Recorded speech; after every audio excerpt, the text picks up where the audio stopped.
Om Asato Ma Sadgamaya Tamaso Ma Jyotirgamaya Mrityurma Amritam Gamaya. Om Shanti Shanti Shanti. Om, lead us from the unreal to the real, lead us from darkness unto light, lead us from death to immortality. Om, peace, peace, peace. Good morning and namaste everybody. This morning, the subject is very interesting. Asangoham. I am unattached. I am without attachment. The self without attachment, this is the subject we are going to talk about. I remember reading about this young man who saw Swami Vivekananda at his own house. Swami Vivekananda when visiting Trivandrum in 1892, before he came to the West. So he stayed at the house of this person, Ramaswamy, K. Ramaswamy Shastri. So in his reminiscences, he says that Swami Vivekananda came to our house and he stayed with my father. I was a young boy at that time. One day, Swami Vivekananda said to me, "You are young yet, but I hope one day you will reverentially study the Upanishads, the Bhagavad Gita and the Brahma Sutras, the Prasthanatraya, the foundations of Vedanta, as also the Puranas, the Itihasas and the Agamas. You will not find the like of them anywhere in the world." These are Swami Vivekananda's words.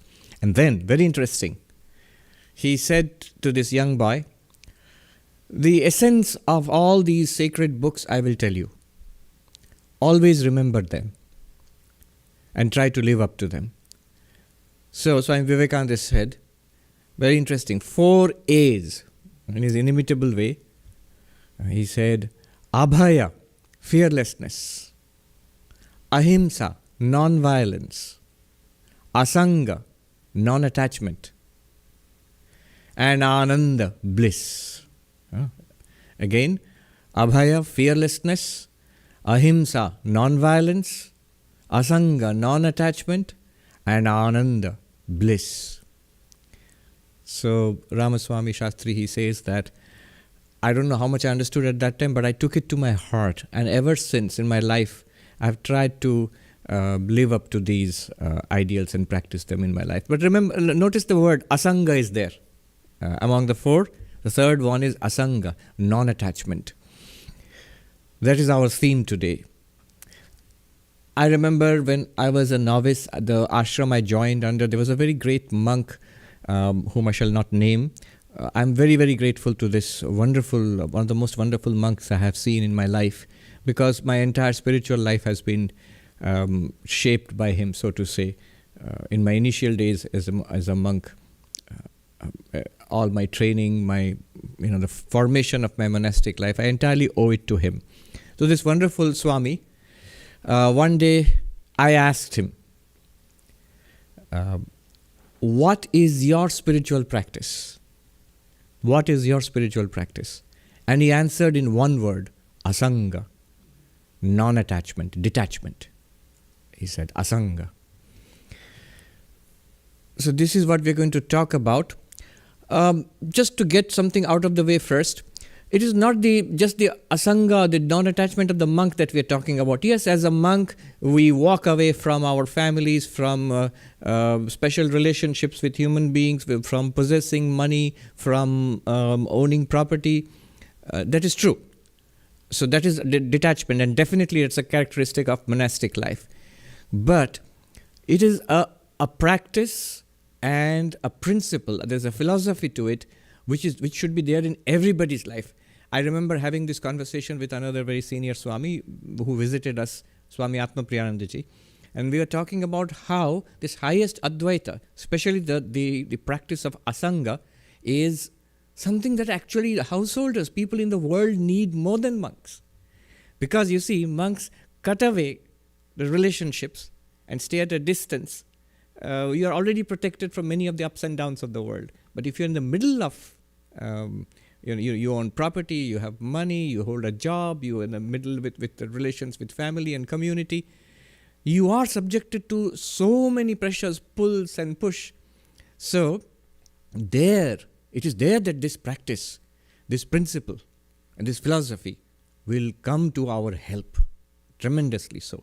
So this is something for everybody. We are not just talking about the external detachment that is, of course, practiced by monks, but something deeper which can be and should be practiced by everybody.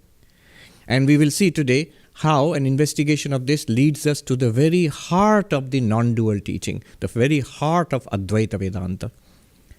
Very important. This is one takeaway, and one word takeaway from the whole thing. Asango aham. Asango aham means I am not attached. I am without attachment. What does this mean? How do we practice it? Let us follow this thought and see where it leads us. Specifically, today's theme is based on a verse from a stotra, a hymn, a chant basically, which is popular among monks, not so well known outside the monastic community. It's called the Brahma Jnana Vali Mala, ascribed to Shankaracharya, as many things are. It's just the essence of Advaita Vedanta, non-dual Vedanta, and the way and the practice put in some Sanskrit verses, very simple Sanskrit verses. So today we'll just take up the first verse is introductory. The second verse, Asangoham, Asangoham, Asangoham, Punah Punah, Satchidananda Rupoham, Ahamevaham Abhyaya. Very simple Sanskrit, very rhythmic. Asangoham, I am without attachment am I, without attachment am I. Again and again, see this truth, consider this truth, meditate upon this truth. Then what am I? Satchidananda Rupoham, I am of the nature of existence absolute, knowledge absolute, bliss absolute. And Abhyaya, I am without decay, I am immortal, without change, without death. And then Ahameva, I am, I verily am. So we start with that Aham Eva. Notice your own presence. Let us notice our own I am. Indubitable. The first fact about ourselves, prior to all facts, is this greatest of facts, I am. It is only when this I am shines forth that the rest of the world shines forth. In the words of the Upanishads, Tameva bhantam anubhati sarvam, tasya bhasa sarvamidam vibhati. That shining, everything else shines after it. By its light, everything is lit up. What is that? It is you, the I am. The I am shining, everything else shines. By the light of this I am, which is shining in all of our hearts, I am. By the light of this I am, everything in our lives is lit up. So we start there, the I am. And then we notice, Asangoham. What is the nature of this I am? It is claimed that it is without attachment. Now immediately, you see, when we think about I am, the first thing that comes to our attention is the body. And we make the first and the fatal error. I am the body. We are aware of it, but we think we are it. We don't even question it. But as the body, I am the body, one cannot be without attachment. The body is definitely very attached. It is affected by everything in the world outside. Food, we need food to sustain this body. We need air to breathe. We need clothes to wear. We are subjected to heat and cold. Everything. We can't say I'm detached from the world. I am the body and I am detached without attachment to the world. Impossible. You're fully integrated into your physical environment. So we go around everywhere. People are wearing masks. Why? Because the environment around this invisible COVID viruses are there. It will affect the body. You cannot say, I'm detached. Go away, virus, I'm detached. No, you are not. You are very much part of this environment. The body gets affected. I am as the body will not be without attachment. It is not the body. When we say I am, it's not the body that is meant. It is not even the mind. The mind is very much attached. What happens to the body affects the mind. Sickness affects the mind. Little weakness in the body, little pain in the body affects the mind. The behavior of other people affects the mind. Our own successes and failures affects the mind. Ups and downs. Very difficult to say the mind is by itself detached. It's not detached. It's not unattached. Asango aham will not apply to the mind or the body. It is to the witness consciousness that I am unattached. It applies there. You see, I as awareness am unattached. I am aware of the mind, I am aware of the body, and through the body and the mind I am aware of the world. But I, the awareness, which is this I am, this is awareness.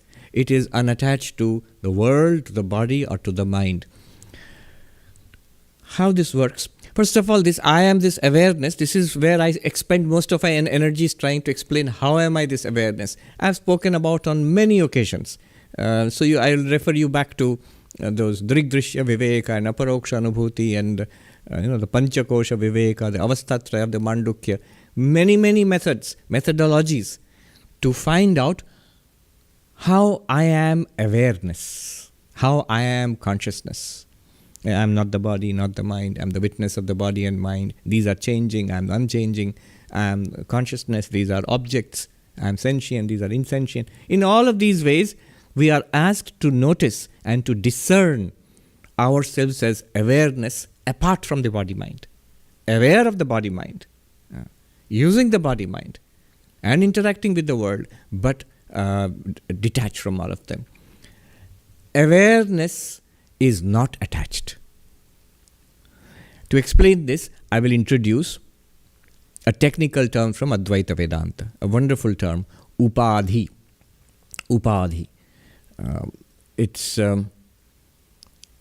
very difficult to translate into English, but the examples are simple enough. Upadhi is something that is present near something else and appears to transfer its qualities onto that other thing. So the classic example in Vedanta which is given is a crystal, a clear crystal, which is colorless. And then you put a red flower behind this crystal. And once you put the red flower behind the crystal, when you watch it from the other side, the crystal looks red. Colorless crystal, red flower in Sanskrit, spatika. Spatika means a colorless, clear crystal. And rakta japa, the red flower, the red china rose, for example, which is put behind the crystal. And from the other side, the crystal now looks red. Put a yellow flower, it looks yellow. Put a pink flower, it will look pink. But the crystal in itself is neither yellow nor red nor pink. Even when it looks color without color, it is without color. It is clear. Even when it looks red, it's actually clear. It's not red at all. Even when it looks yellow, it's actually clear.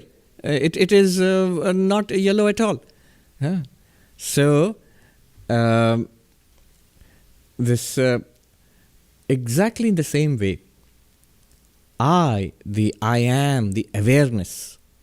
When the body is present and I am not aware of myself as the body, when I'm not aware of myself as I'm not aware of myself as consciousness, and the body is present, just like the crystal becomes identified with the red color, I am, this awareness becomes identified with the body, and I feel I am the body.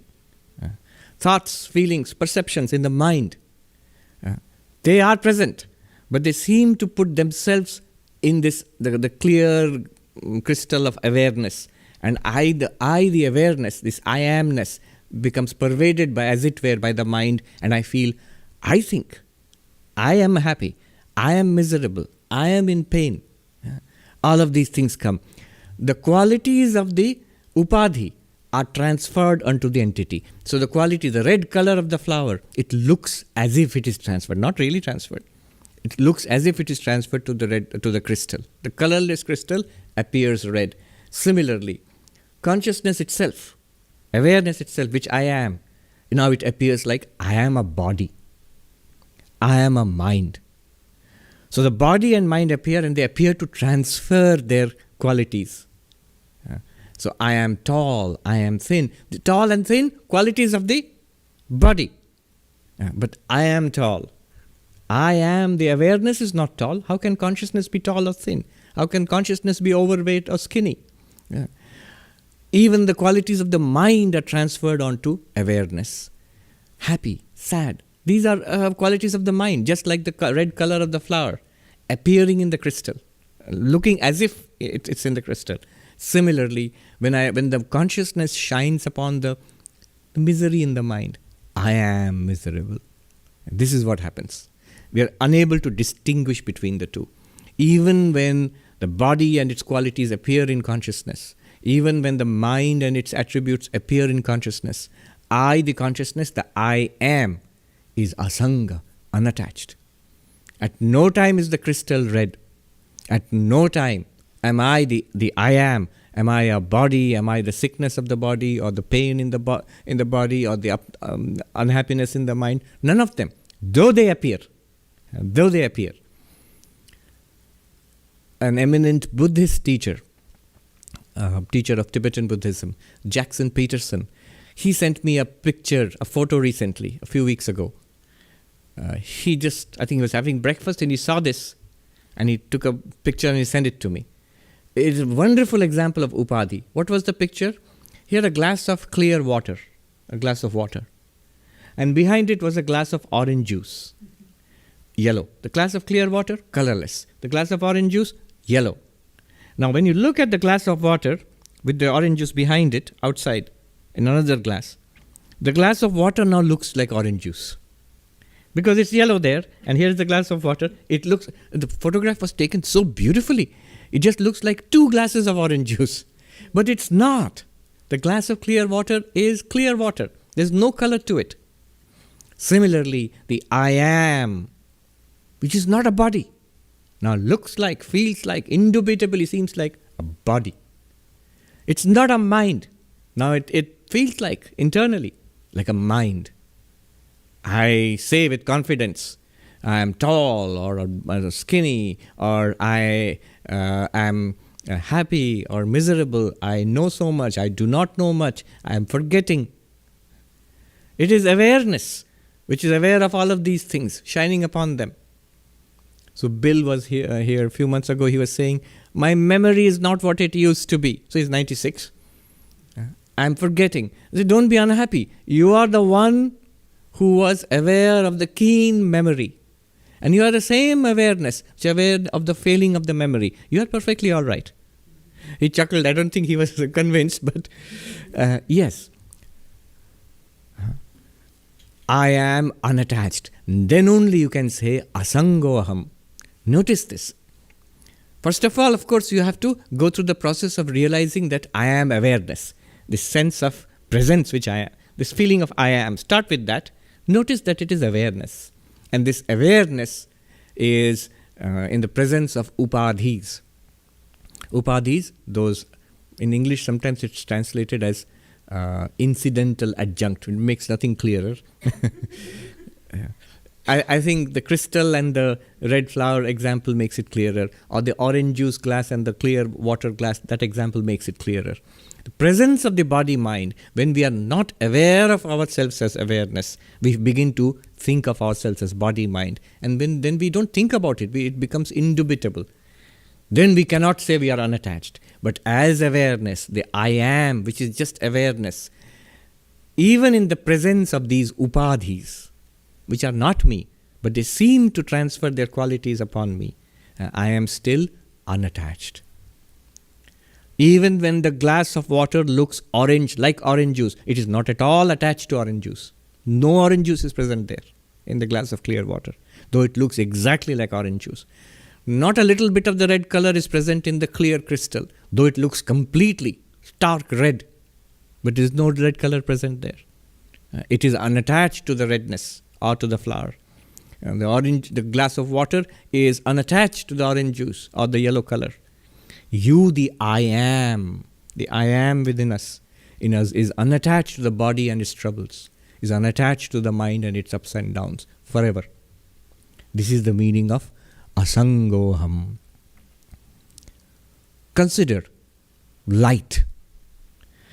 How light, the sunlight, brilliant day out there, Its sunlight is illumining everything, buildings and roads and people and dogs and trees, everything, flowers, everything is illumined. The brilliant fall colors out there, the water, everything is illumined by sunlight. But the sunlight is not sticky. Sunlight doesn't stick to anything. Light doesn't stick to anything. Here the light illumines everything in the room. The room was empty.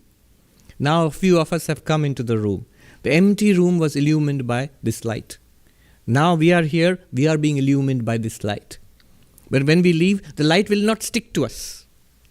Whatever is present is illumined by light. And the light does not stick to it. Light does not go away with it. Similarly, I am this awareness. Whatever comes, whatever appears in awareness, we illumine. I know, I see, I smell, I hear, I touch, I think, I remember, I perceive. All of this is illumination by I am the awareness. Just like light. Just as light is not attached to the objects it illumines, nor is light affected by the objects it illumines. If it illumines a clean vessel, it's not that a light has become clean. If a light illumines a dirty vessel, is the classic example in Vedanta, a dirty pot. Light illumines, shines upon a dirty pot, the light doesn't become dirty. Similarly, when I shine upon a healthy body, I am is the same thing. I am not more healthy because the body is healthy. When I shine upon a diseased body, I am, and the body appearing is diseased. I am not diseased thereby. Same with the mind, the ups and downs of the mind. I am is the witness. I am is the witness of what? Everything. And this witness is like light, Sakshi. Because it is Sakshi, Sakshi means witness. Because it is Sakshi, it is Asanga, unattached. I am unattached to everything because I am like light. Awareness is like light. Aham eva, I am. This presence which I am is like light, unattached to its objects, whatever it illumines, good or bad. It does not become good or bad. Yeah. Because light illumines a glass of water, does light become a glass of water? No. Because I am, I illumine, I reveal the unhappiness in the mind. Why should I say I am unhappy? No. I reveal the unhappiness in the mind. And you know the amazing thing is, the moment you think like this, not a kind of trying to convince yourself, try to see that it is a fact. When you see this is a fact, the unhappiness in the mind actually calms down. It sort of disappears, dissipates. Even the body, it becomes healthier when we stop clinging to the miseries and the pains of the body. Let the pains and aches and little, today it's well, tomorrow it's not well, today energetic, tomorrow tired, or in the same day, energetic, tired, not so well, not attached. I reveal all of it. Let these things come and go. I don't stick to it, just like light doesn't stick to its objects. Just because the body is feeling sick, why should I say I am sick? Just because the light reveals, say, a puddle of dirty water, does the light say, I am a puddle of dirty water? No, that's silly. I am the light which reveals the little problem in the body, little problem in the ups and downs in the mind, no matter. Notice another thing, the light is open, it doesn't resist anything. Whatever comes in the light is illumined by the light. Whatever comes to you, to us, the I am, is revealed by this I am. We don't resist. The opposite of detachment is the attachment. And attachment comes with attraction and repulsion. We try to stick on to things which we like. We try to resist and run away from things which we dislike. But light is not like that. Whatever comes within its purview is illumined by it. Whatever goes, it goes. Light does not try to hold on to something.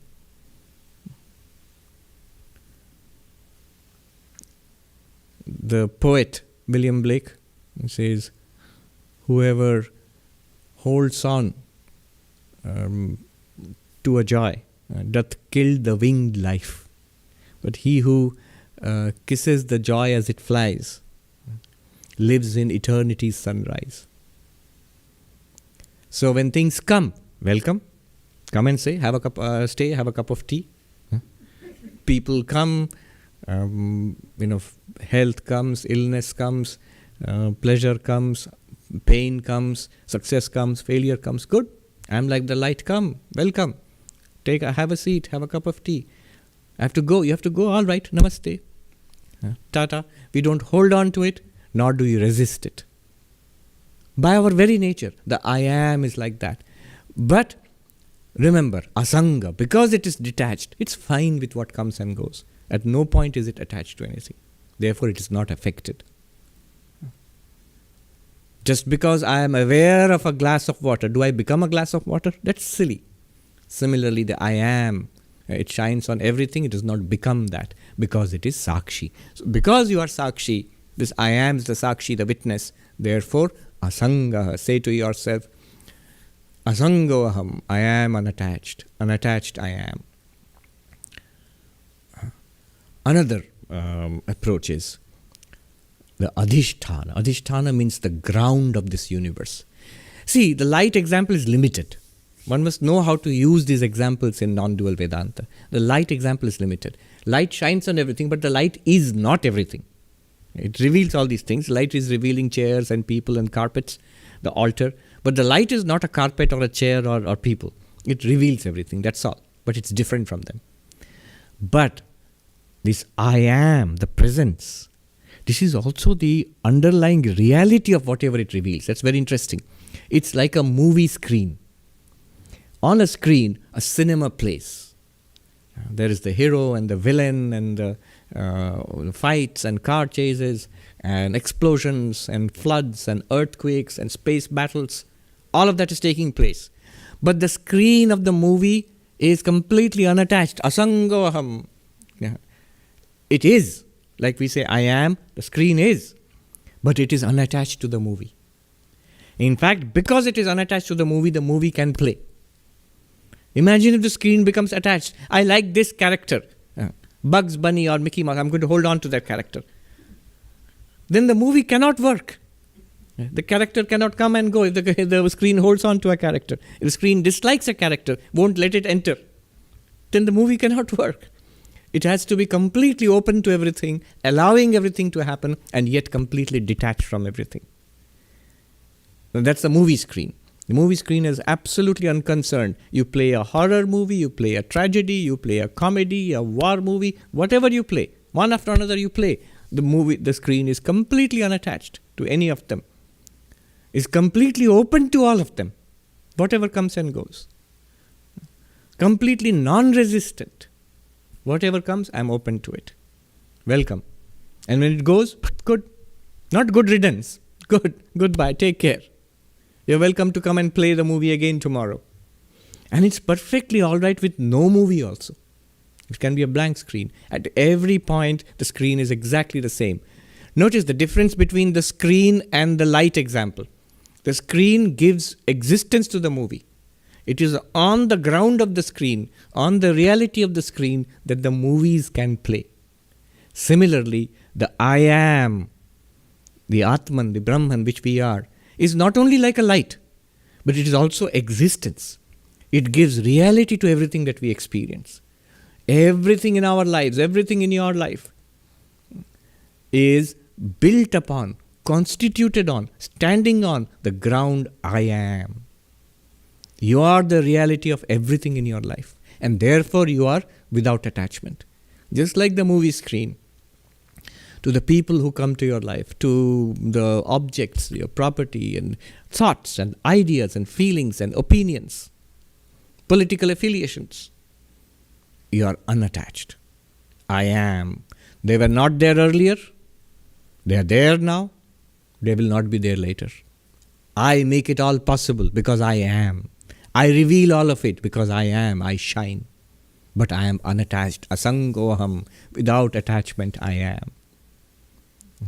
This is called adhisthana, the ground of reality.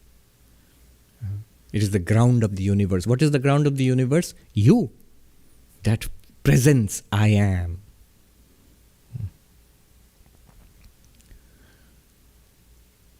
How is this possible? How is it that if you are the ground of that, light can be unaffected by what it illumines. But if you are the reality of something, then whatever happens there should affect you. So, for example, it's no use saying that the wood is the reality of the altar and the wood is the ground of the altar. But if I scratch the altar, I am scratching the wood also. If I pollute the waves in the ocean, I am polluting the water also. So it gets affected. How can you say that if you are the ground of everything that we are experiencing, then how can I be unaffected by it? How can I be unattached? Because what happens in the world, if I am the ground of it, it's affecting me. Notice something interesting about the movie and the screen example. The screen and the movie are not at the same level of reality. Compared to the screen, the movie is fiction. At the level of the screen, there is only light and sound. But the characters in the movie, the activity in the movie, the explosions and the earthquakes, they are not real like the screen. They are an appearance. So here I'll introduce one more important term, crucial term in non-dual Vedanta. This is called vivarta. Vivarta. Vivarta means appearance, the theory of appearance. Without actually being transformed into anything, all those things can appear.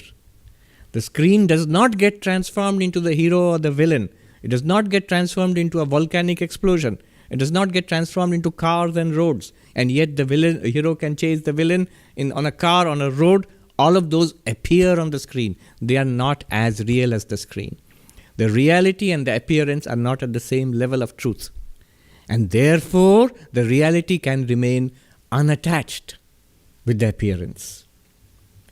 The rope and the snake, in our classic example, are not at the same level of reality. The rope appears as the snake. In Sanskrit, in Vedanta, it is said snake is the vivarta of the rope, the vivarta term. The movie is the vivarta of the screen. Vivarta means appearance, not real transformation. A seed is really transformed into a tree. Milk is really transformed into yogurt.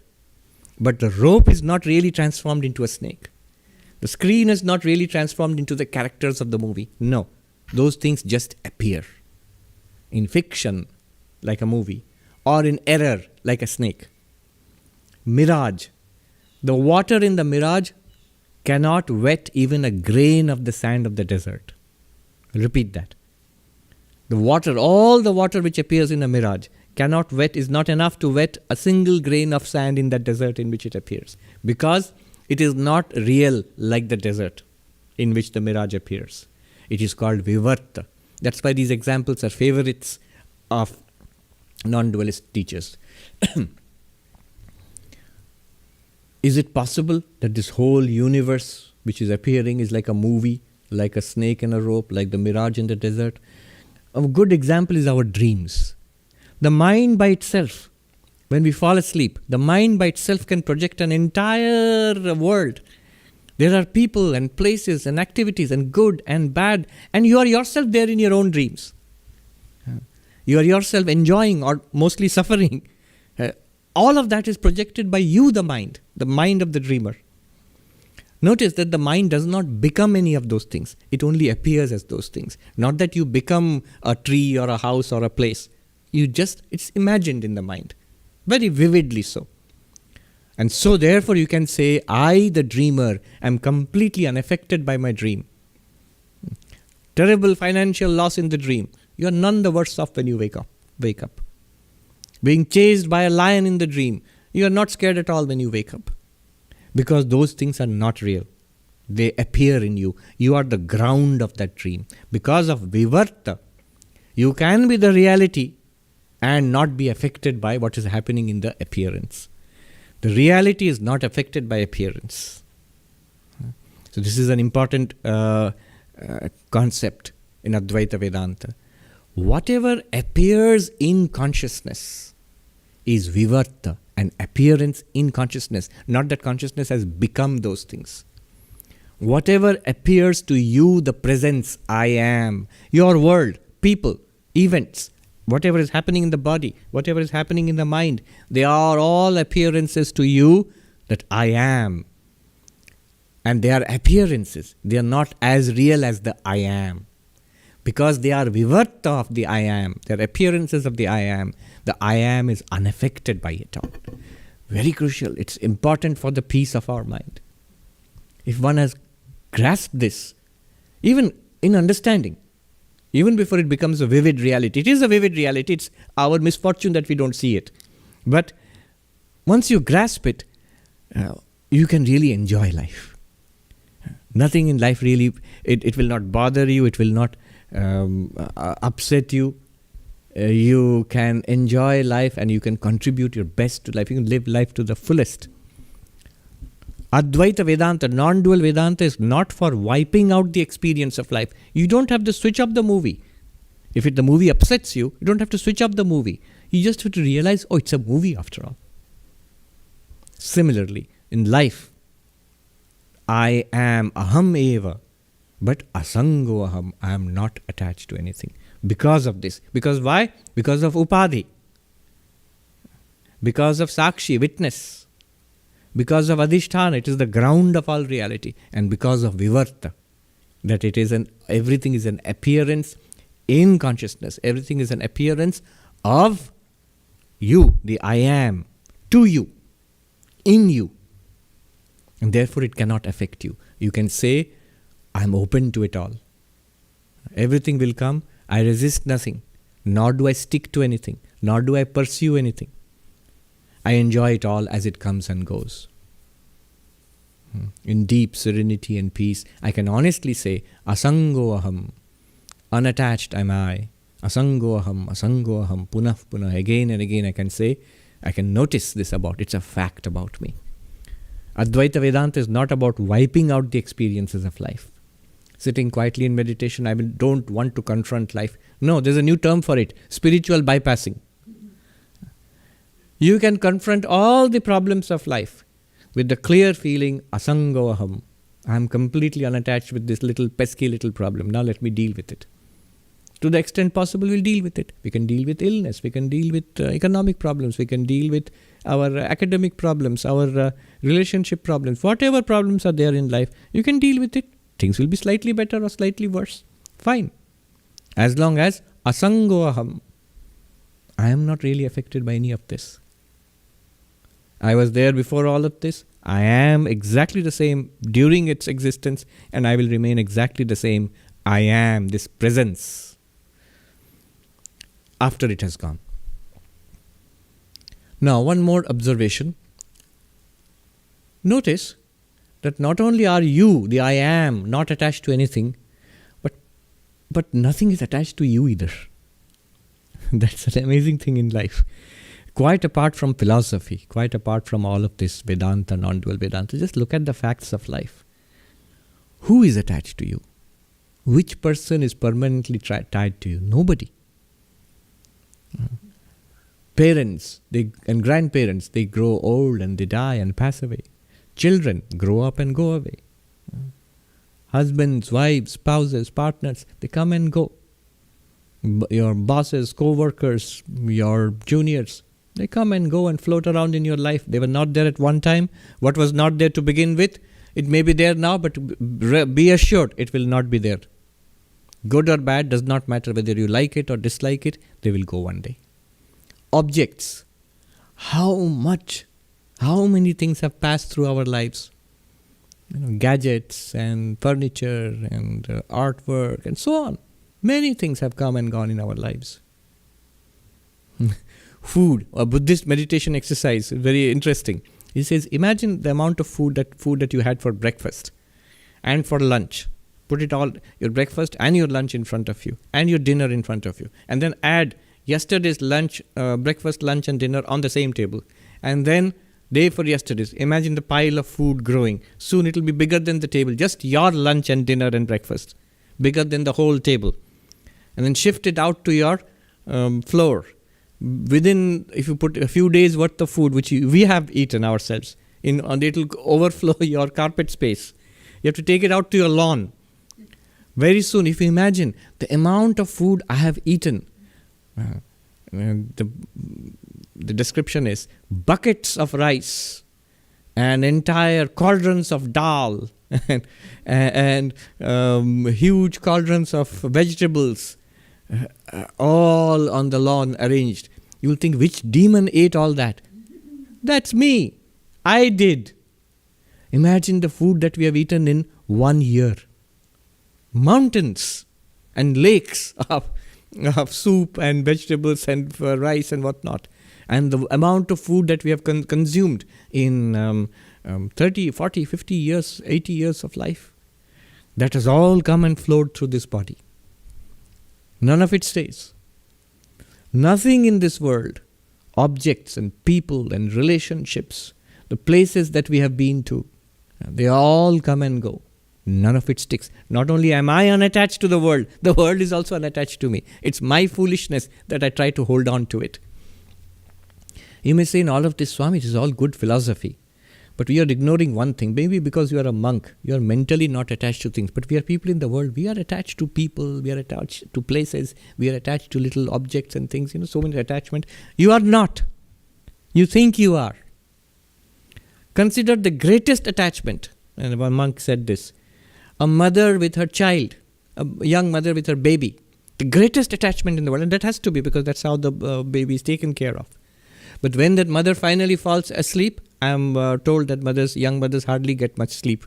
So when she finally falls asleep at night, she forgets the most precious thing in her own life, the baby.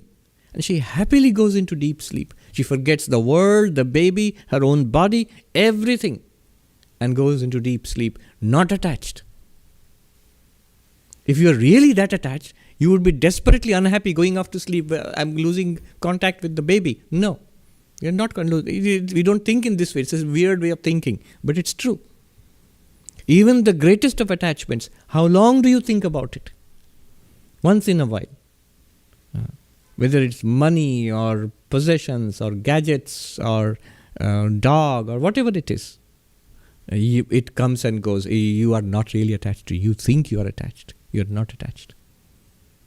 Every night you lose sight of everything that you think you're so attached to. All gone.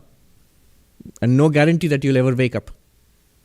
So, nothing in the world, even this precious body, is attached to us. It changes. Youth and middle age and old age and death. Body also goes. Body is not attached to me. My most precious memories, my knowledge, all the knowledge I've accumulated, reading books over years and years, it fades away. And then one little stroke or Alzheimer's or something, it will simply go. All my skills, abilities, my health, all goes. Nothing in the world is attached to us. Money is the least attached to you. In India they say Lakshmi, the goddess of wealth, is restless. She doesn't stay with you. It comes and goes. It circulates. And that's good. You know why it's good? When we hold on to something, when we are attached to something, we hold on. We think, I am holding on to money, to people, to places, to gadgets. I'm holding on to it. It's mine. When you're holding on to, notice something. I'm also trapped here. Yeah. I'm not free anymore. I'm caught. I cannot go anywhere. I'm caught. If more we hold on to something, the more we are caught. Sri Ramakrishna gave the example of a river in full spate. There's a flood tide is going on, and things are being swept away, and the poor villagers looking at all those nice things being swept away, and one man couldn't take it anymore. He saw the fine rug being swept away. So he jumped into the river and mightily swam up to the rug. When he went up there, he saw it was a bear being washed away. And of course the bear caught hold of the man. And the people on the bank shouted, "Let go of the rug, you will drown." And the man shouted back, "I let go of the rug doesn't let go of me." That's the nature of attachment. When we mentally attach, we become stuck to it. Say asango aham. Not only am I detached from everything is nothing is attached to me at all. Nature is ever in change. The Buddhist monk who said, "This too shall pass, O king." You know the story. The Buddhist monk came to visit a royal court. And the king complained, said, "Oh, revered sir, my troubles are endless. The kingdom is surrounded by enemies, and we haven't had a good harvest in years, and people are in poverty, and my ministers are corrupt, and my young son, the prince, is doesn't seem to be interested in learning how to rule the kingdom. Oh, what will I do? And the monk said, "This too shall pass, O king." And then he went away. 20 years later, he came to the same kingdom. And the king was very old by that time, and the monk was also old. And he came, and the king recognized him. He said, "Oh, monk, you had visited us 20 years ago. Well, I'm glad." And he said, "How are things, O king?" "Oh, I'm glad to report things are much better. We have made peace with the enemies, and there have been bountiful harvests, and the people are happy, and the corrupt ministers have been replaced. And the prince, oh, how wonderful. He has come up to be a most upstanding young man, and I'm so glad I can leave the kingdom to him with peace of mind." And the monk said, "This too shall pass, O king." Every situation passes away. So, asangoham, say asangoham. That is a fact of life. It seems to be something that monks practice. It seems to be a spiritual practice. It seems to be a philosophy. But ultimately, it's just a fact of life. It's good to recognize it. You'll be happy that way. Our mistake is to think that by catching hold of things and being attached, we'll be happy. And we take a lifetime to learn the lesson. That's not the way to be happy. The way to be happy is to be asanga, unattached, and enjoy everything that comes. By that I am, but I am unattached. Asango aham. Then what is the nature of this I am? Satchidananda Rupoham.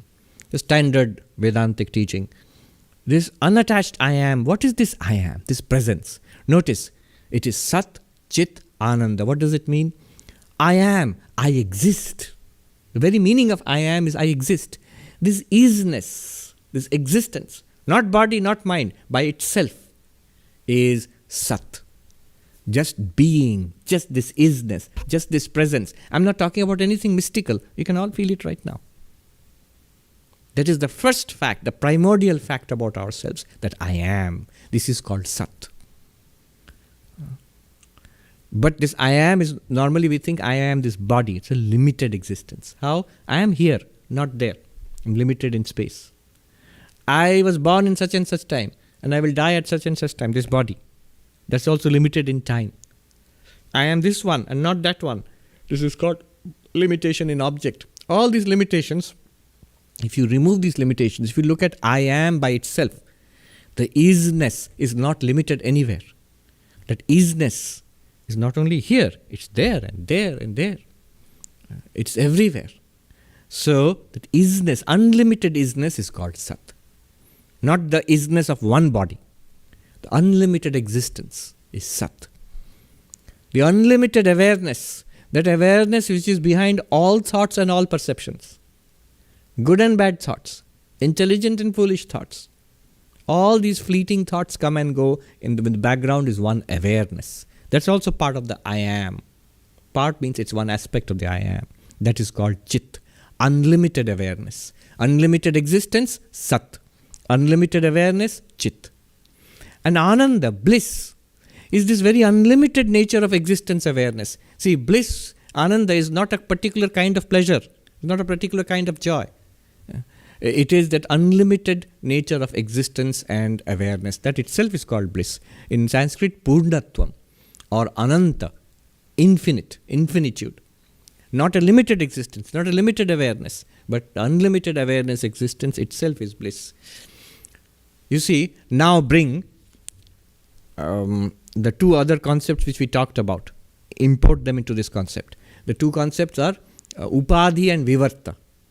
Upadhi, remember, like the orange juice present near the clear water, making the clear water look yellow, or the red flower present near the crystal, making the crystal look red.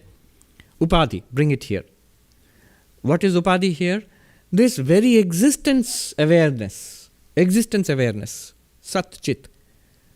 It appears as existing bodies and existing minds. So, these are Upadhis. Body, mind, they appear. and they appear to put their qualities, like the red flower making the crystal look red, like the orange juice making the clear water look like orange juice. Similarly, the body makes the I am look like I am a body. The mind, thoughts and feelings, makes the I am look like I think, I feel, I am happy, I am unhappy. No. You are. And in your light, these upadhis are shining. They are appearing to put their qualities on you. Be careful. You are not happy or sad. You are the I am in which the happiness and sadness are appearing. Just like the red color of the flower in a crystal. Or the orange color of the orange juice in, or the yellow color of the orange juice in the clear water. So this is upadhi. And so you'll say, so the I am, the isness awareness is there, and plus there is a body and mind, these things are also there? No. Bring in the second concept, vivarta, appearance. Bodies and minds are appearances of the I am. Very deep concept here. The I am, the screen itself is appearing as the movie. There is no separate body and mind. See, when you talk about crystal and flower, they are two separate things. The red flower puts its red quality apparently in the crystal. That's one concept. That's a concept of upadhi. But now, imagine there's no separate red flower at all. It's just the I am, the consciousness, which projects vivarta, like a snake appearing in a rope. Body and mind appear. And then that body and mind function as upadhi.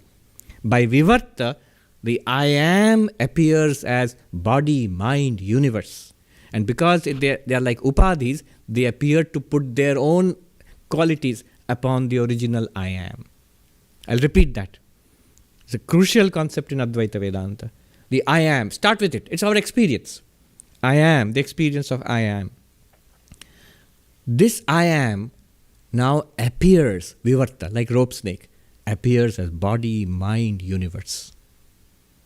First, it's vivarta. This body and mind and universe, which are nothing but that I am, which I am, that now starts putting its own qualities on the I am. The I am now looks like I am a body, I am a mind, I am a person. I am, the limitless I am now becomes I am Sarvapriyananda. And what's this? This is a universe apart from me. Although the whole thing is like a snake appearing in a rope, like a movie in a screen, or like a water in a mirage. But it appears to be separate now, and now I start interacting with it. Just like a dream. So these two concepts, bring them, upadhi and vivarta, and it explains how the universe and the body-mind appear in I am. That I am is nothing but existence consciousness, sat chit, unlimited existence consciousness. The existence part of it appears as all the objects. The consciousness part of it appears as the witness consciousness. It appears as all the knowers. The consciousness part of it appears as people, the knowing minds, all this which sees, hears, smells, tastes, touches, which thinks, feels, is happy, unhappy.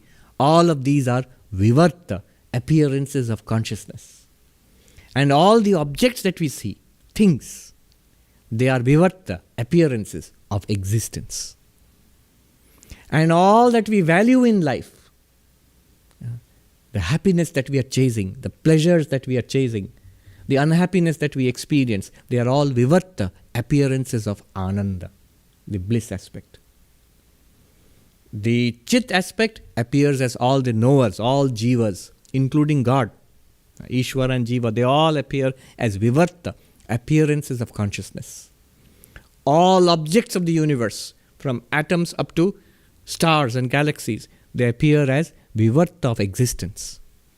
Existence appears as these things. And all the happiness and sadness in the universe, they appears as vivarta of ananda, of bliss. What is happiness and unhappiness? What is pleasure and pain? So I like the example that Rupert Spira gave. He gave a beautiful example. He says, the vast blue sky is always there.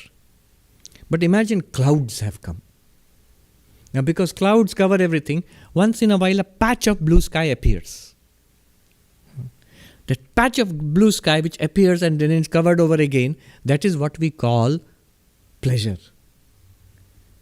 The unaffected blue sky in all its vastness and infinitude is always there, but we don't see it. When we see patches of it, we call it pleasure, happiness. And we keep looking for that. And when the cloud comes and covers it, darkness, we call it pain and suffering. But the original blue sky is always there and completely unaffected. That is Ananda, bliss. Very nice. It is when the clouds part, a little bit of that Ananda shines through, and we call it our pleasure, our happiness, our fulfillment in life. Oh, if only we can hold on to it. But inevitably the clouds come and cover it up. Those clouds we call unhappiness. But behind the clouds, completely unaffected, whether clouds are opening up or closing up, completely unaffected is the entire infinite blue sky, untouched by the clouds. That is Ananda nature. That Satchidananda I am. I am that Satchidananda. Satchidananda Rupoham. Aham Avyayam. I am undecaying, not subject to death, destruction. Why not? See, what is death and destruction? It is created, it exists, then it was destroyed. It was born and it lived and then it died. That is destruction. That is vyaya, decay and death, old age, disease, death. But creation, now and then, time itself is an appearance in you, the I am. You are not in time. Time is in you. Time cannot destroy. There can be no beginning or end of you in time. Hence you are abhyayam. You are not subject to death. You are not limited by space. Here and there. All of this space, it's actually appearing in you, the I am. The I am is not in space. We think I am a tiny being in the vastness of space. Why? Because I am identified with a body. In a dream, for example, when we are identified with one body in the dream, I am there in the dream, the entire space in the dream looks like a vast world in which I am walking around and experiencing things.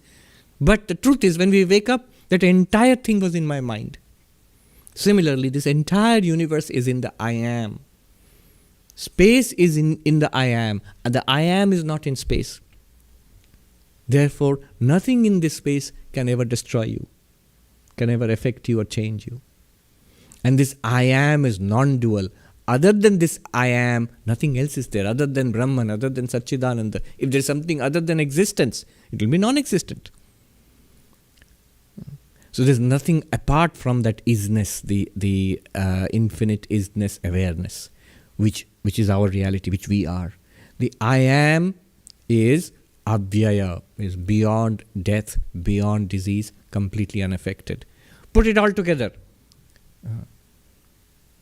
Asangoham, asangoham, asangoham punah punah. Satchidananda rupoham, aham eva aham abhyaya. Aham eva, I verily am. What? Asangoham, unattached am I, unattached am I, unattached am I. Unattached to what? All the appearances. Notice this again and again throughout life. One of the greatest monks I met, I told you, what is your spiritual practice, Swami? He said one word, asanga.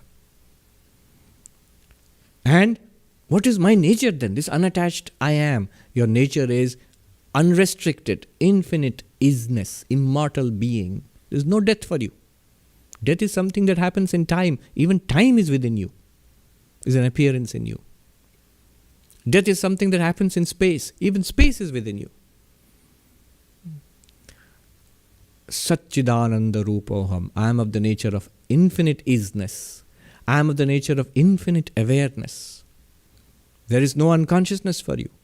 Even if the mind fails and goes to sleep, the blankness of the mind is also watched by you. See, the movie screen is not only not attached to any of the movies, does not resist any of the movies, is also not unhappy when the movies are switched off. It does not look forward to the rest that, oh, when will they stop playing these stupid movies? I can get some rest. No. And when the blankness is there, it does not hanker. When will the movie start again? Perfectly all right. The presence and the absence of the movies makes no difference to it. It is unrestricted, unlimited awareness. Chit. I am. And remember that vast blue sky. It is of the nature of unlimited happiness, unlimited bliss, which is once in a while manifested to our minds as the little patches of blue sky in the midst of the clouds. But that whole blue sky, I am. Aham eva, that is my real nature. Forever, it is already there. This is the deep philosophy of Asanga, the unattached self. I pray to Sri Ramakrishna, to the Holy Mother, to Swami Vivekananda. May we have this epiphany, this breakthrough, spiritual breakthrough in this very life itself, and attain to our spiritual heritage. It's already there. We just have to discover it, uncover it, claim it for ourselves. Om Shanti Shanti Shanti Harihi Om Tat Sat Shri Ramakrishna Arpanamastu.